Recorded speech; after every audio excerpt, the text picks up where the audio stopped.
Hello दोस्तों, राधे राधे। अपनी इस ब्लॉग में आप सभी का स्वागत है। तो आज दिन था शनिवार और टाइम हो रहे थे 5 बज गए, 5 बज रहे थे, 5:05 रहे होंगे तब हम उठाए थे। उठना तो नहीं हो पाता इस समय पर जल्दी, क्योंकि नींद ही नहीं खुलती, लेकिन अलार्म लगाए थे तो अलार्म 4 बजे से ही लगा दिए थे, क्योंकि थोड़ा रूटीन अपना हमको चेंज करना है। रूटीन बहुत गड़बड़ हो चुकी है इस गर्मी की वजह से, थोड़ा बहुत आलस भी रहता था तो जल्दी उठ भी नहीं पाते। टहलना वगैरह सब बंद है। इस समय कमर में भी दर्द होने लगा है, तो कि जल्दी से थोड़ा उठने का हैबिट बना ले कि टहलना भी हो जाए सुबह सुबह, ताकि कमर के दर्द थोड़ा ठीक हो जाए। तो सुबह उठ करके इधर हम मुंह वगैरह धुलेंगे। तो आज तो टहलने नहीं जाएंगे, क्योंकि आज का काम बहुत ही ज़्यादा है। किचन का सफाई करेंगे, तेल वगैरह जमे हुए हैं डिब्बा में, तो इसलिए आज टहलने नहीं जाएंगे। ऐसे धीरे धीरे हैबिट बनाएंगे तो किसी दूसरे दिन जाएंगे। और ये वाला पेड़ देखिए, इसको हम सुबह सुबह ज़रूर सहलाते रहते हैं।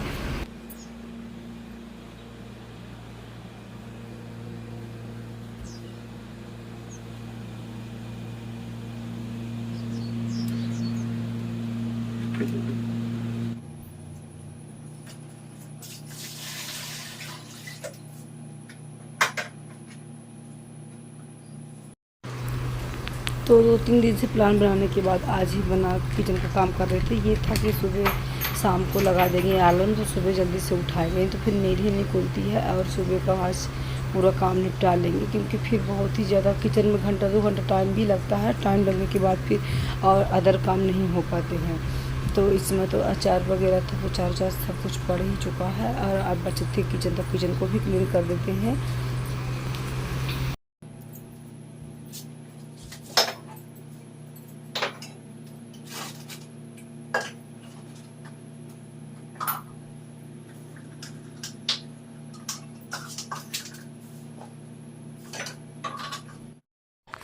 तो इधर सुबह बच्चे भी सो रहे थे हमारे। 5 बज रही थे, अब बज गए होंगे 5:10-15 हो चुके होंगे। गर्म पानी पिए हम। गर्म पानी पीने के बाद इधर लग गए। तो इधर किचन साफ़ करने में भी टाइम घंटा 1.5 घंटा तो लग ही जाएंगे, इससे कम तो ऐसे हो ही नहीं सकता। इतना ऑयल वगैरह यहाँ जम जाता है, क्योंकि खुली किचन है, इसमें बॉक्स वगैरह तो है नहीं। और तो यहाँ पर महीना 2 महीने 15 दिन में धुलना ही पड़ता है किचन। ऊपर वाले तो हम नहीं धुलेंगे, क्योंकि टाइम भी ज़्यादा हो जाएगा। अगर ऊपर वाले धुलेंगे ना तो कम से कम 2 घंटा। तो ऊपर वाला जब हम 15 दिन पहले ही इसको थोड़ा गीला करके कपड़ा को हम पोंछ दिए थे, तो ऊपर वाले इतना जल्दी से ख़राब नहीं होते जितना नीचे वाले ख़राब हो जाते हैं सब। तो इनको सबको धुलेंगे। और जिस दिन किचन का काम रहता है ना, तो उस दिन फिर और काम में फिर थोड़ा बहुत लेट ही हो जाता है। जबकि हम बहुत ही सुबह उठ गए थे कि एडजस्ट कर लेंगे उतने टाइम पे। तो पहले यहाँ पर बॉक्स वगैरह सब निकाल करके जो पन्नी लगी हुई थी, तो पन्नी को लेकर के आ गए। तो पहले इसको निरमा से डाल करके धुल दिए हैं। 3-4 बार धुले, लेकिन इसका ऑयल ही नहीं निकल रहा। तो थोड़ा सा निरमा डाल करके फिर इसको हम खर्रा से धुल देंगे, ताकि इसका ऑयल जितना जमा हुआ एकदम बाँध जैसे ये सब छूट जाएगा। इसके बाद फिर हम ले जाएंगे थोड़ी की देर बाद पोंछ करके, फिर इसमें से बॉक्स वगैरह जितना धुलेंगे उसको लगाएंगे।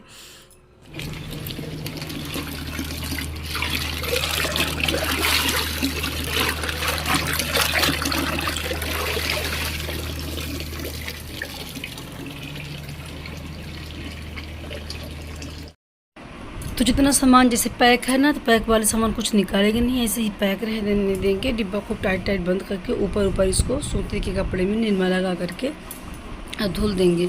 खर्रा भी ला करके लगा देंगे, जितना जो ज़्यादा ऑयल वगैरह जिसमें जमा हुआ है। तो वैसे तो धुलते कभी कभार ना कपड़े हम मार भी देते हैं, लेकिन इसमें सबसे ज़्यादा ऑयल वगैरह चिपचिप करने लगता है, क्योंकि मेरे किचन में चिमनी वगैरह कुछ है नहीं। बहुत ही काफ़ी पुराना घर भी बना है, ये तो बता भी चुके हैं आप लोगों को। तो इधर इसको ऐसे ही घिस देते हैं। अब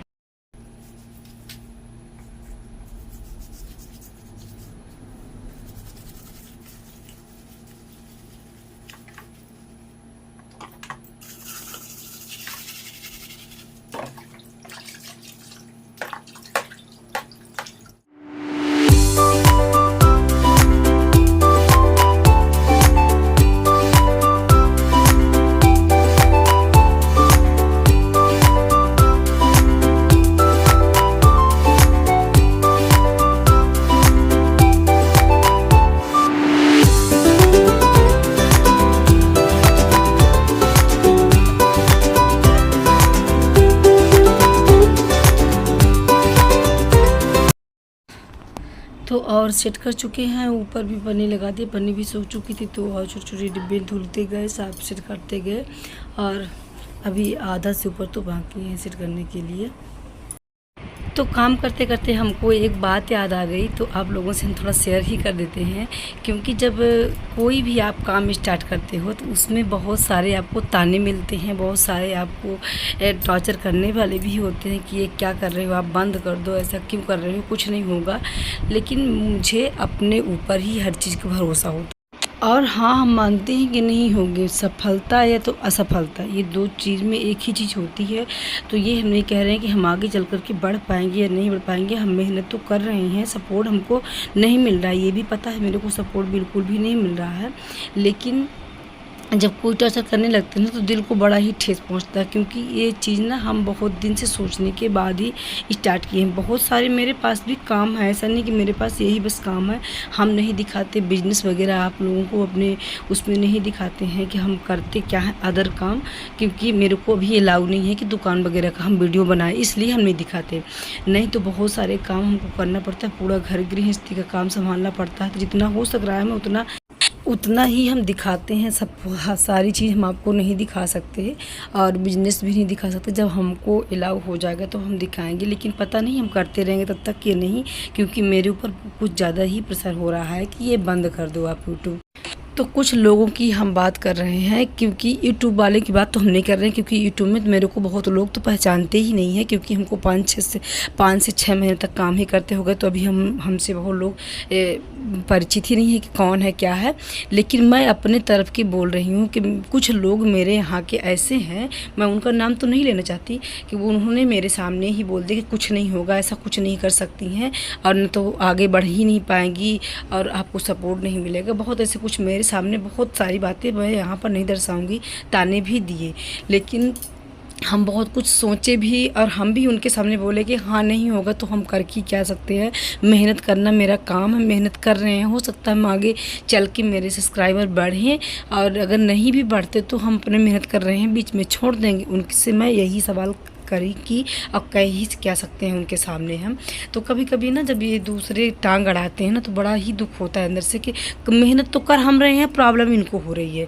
पर मेरा भाव ऐसा है ना कि मैं किसी के सामने ज़्यादा बातें छिड़ाना नहीं चाहती, बोल देते हैं उन्हीं जैसे हम भी बात कर देते कि हाँ नहीं होगा तो क्या करें, मेहनत तो मेरा करना मेरा काम है, नहीं हो रहा तो हम कर ही क्या सकते हैं।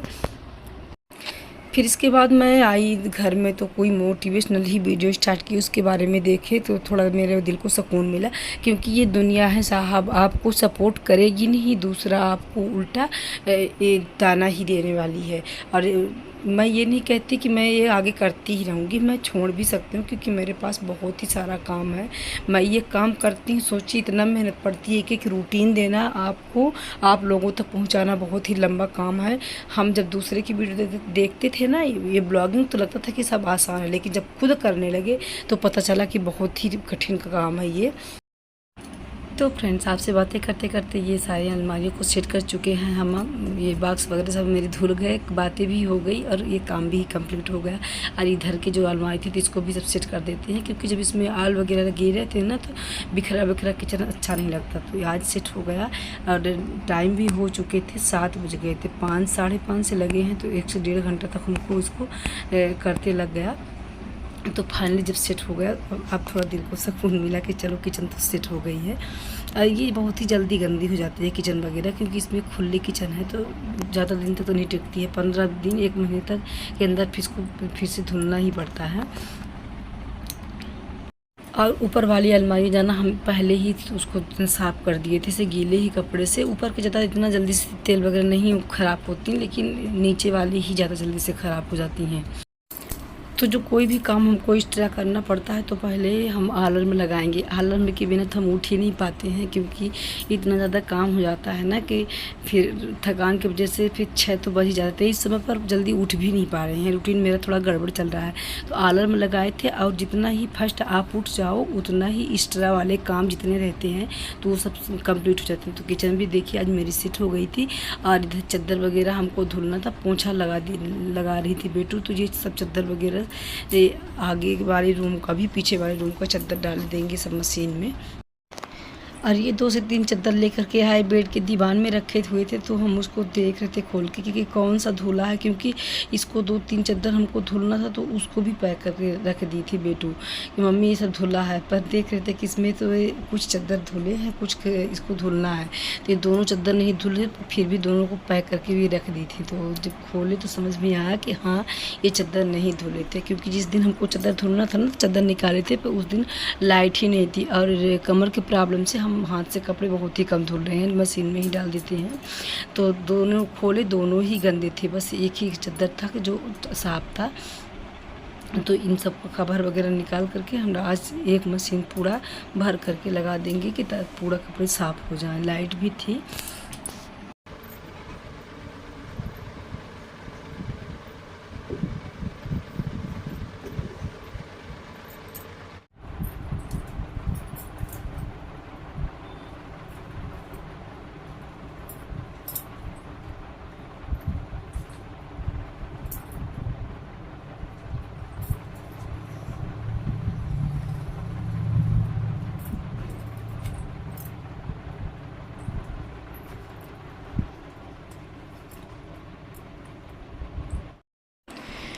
तो इधर अब इस वाले बेड का जितना खोली वगैरह होगा, इनका पैंट वैंट सब डाल देंगे, क्योंकि जिस दिन कपड़े डालते हैं मशीन में तो एक मशीन भर करके डालते हैं, क्योंकि ऑटोमेटिक मशीन है, थोड़ा सा कपड़ा रहेगा ना फिर भी उतना ही पानी लेती है।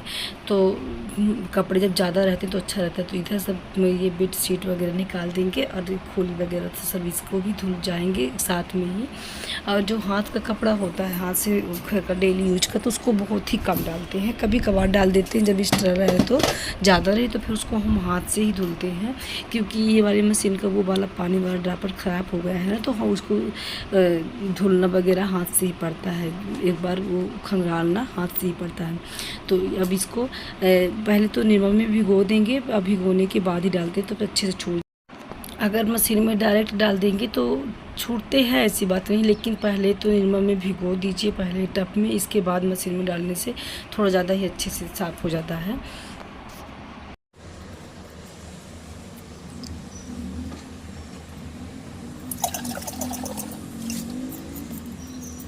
डिटर्जेंट यहाँ डालते हैं।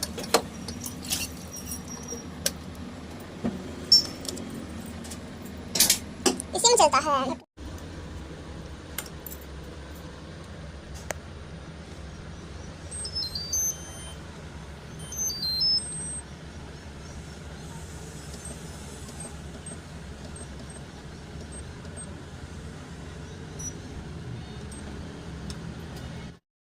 तो उधर कपड़े वगैरह डालने के बाद नहाए, नहाने के बाद पूजा की, पूजा करने के बाद किचन में आए तो पपीता का पत्ता आ करके सुबह से ही रखा था, इसको हम धुल करके और ये बेटू को पिलाएंगे पपीता का पत्ता, क्योंकि अंशिका को टाइफाइड हो गया था, उनको हम दवा करवाए थे मिल ले जा करके। तो बुखार तो अभी ठीक है, लेकिन इनको बहुत ही जल्दी कोल्ड हो जाता है और ये इन्फेक्शन इनको बहुत है। तो उनकी एक ही सहेली बताने लगी, वो दोनों लोग हॉस्टल में ही रहती थी, तो फ़ोन लगाई रही होंगी, बताई थी बेटू कि मेरे को फीवर होती है इस समय। तो वो बोली कि पपीते का पत्ता का जूस पियो, उनको भी थी टाइफाइड, तो दवा कराने के बाद भी वो भी पपीते का पत्ता का जूस पी थी, तो बहुत ही जल्दी से इन्फेक्शन ख़त्म हो गए थे। तो बेटू तो बता ही नहीं, क्योंकि वो लापरवाह है ही, और वो बोली थी कि आंटी से बात कराइए, क्योंकि तुम आंटी जी को नहीं बताओगी। पर एक दिन क्या था कि हमको वो नहीं ही बताई अंशिका। एक दिन क्या था कि फ़ोन मैं ली थी तो उनका फ़ोन आया और हमसे वो कहने लगी कि अंशिका को आप पपीते का पत्ता का जूस पिला दीजिए आंटी, तो जल्दी से इन्फेक्शन दूर हो जाएगा, टाइफाइड भी जल्दी ठीक हो जाएगी। तो दवा तो चल ही रही थी। फिर इसके बाद इधर हम पत्ता मंगाए पपीते का और कट करके इसमें मिक्सर से पीस के जूस पर मिलाएंगे, थोड़ा थोड़ा पानी डाल के। इसमें डाले कुछ नहीं थे, बस पपीता का पत्ता ही वो उन्होंने बताया था। और ये इधर देखिए इनका नाटक, ये सूख सूख करके कि नहीं पियेंगे। पर इनके लिए हम पपीता पत्ता का जूस कल ही आइसक्रीम डाल दिए थे कि आइसक्रीम तुमको खिलाएंगे, इसको पहले पी लो। और लो ये सलोनी रख देते हैं, सलोनी है, फिर ये खा लेना। चना पकड़ो, एक हाथ से इसको ले लो। हाँ पियो जल्दी से, नाक बंद करके पी लो, पी जाओ पूरा। पानी पी लो, पानी पी लो।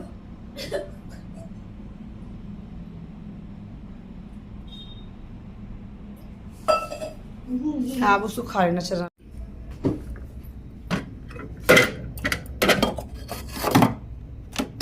हाँ लो, लो आइसक्रीम जो जमाए थे। मुंह बना था, चना ख़त्म हो गया। चम्मच ले लेना, कुछ टाइम बाद खाना। दोपहर को खाऊंगी, गर्मी रहेगी तो अब कड़वा ठीक है, कड़वा हाँ। ठीक। फिर इसके बाद जाना वो आइसक्रीम रख दी। मेरे को भी ऐसा लग रहा था कि तुरंत दवा पीने के बाद आइसक्रीम ना खाए, लेकिन उसको ये नाटक मुंह बना था तो लगा कि दे दें। दूसरे दिन से पिएगी नहीं, क्योंकि 2 से मतलब 5, 6, 7 दिन तक उसको बोली है पिलाने के लिए। बोली थी कि दोनों टाइम पिलाइए, लेकिन नहीं, अगर पीती है तो एक ही टाइम पिलाइए, पर 7, 8 दिन तक पिलाइए ही। तो फिर जाना रख दिया आइसक्रीम। अब इधर हम डाल देते हैं, पूरे कपड़े हमारे धुल चुके हैं तो सब डाल देते हैं, चादर वगैरह तो सूख जाएंगे। इधर हम सूप में डाले थे मिर्चें, जो किचन साफ किए थे तो मिर्चा लाए थे अचार डालने के लिए ना, तो कुछ इस तरह ही हो गए थे। इसको अच्छा कड़क धूप में डाल देंगे तो ये सूख जाएंगे मिर्चा। अब फिर इसके बाद डब्बा में रख लेंगे तो जल्दी से ख़राब नहीं होंगे। और अब मिलते हैं दोस्तों नेक्स्ट वीडियो में। वीडियो अच्छी लगी तो प्लीज़ लाइक शेयर सब्सक्राइब करिएगा। तब तक के लिए राधे राधे।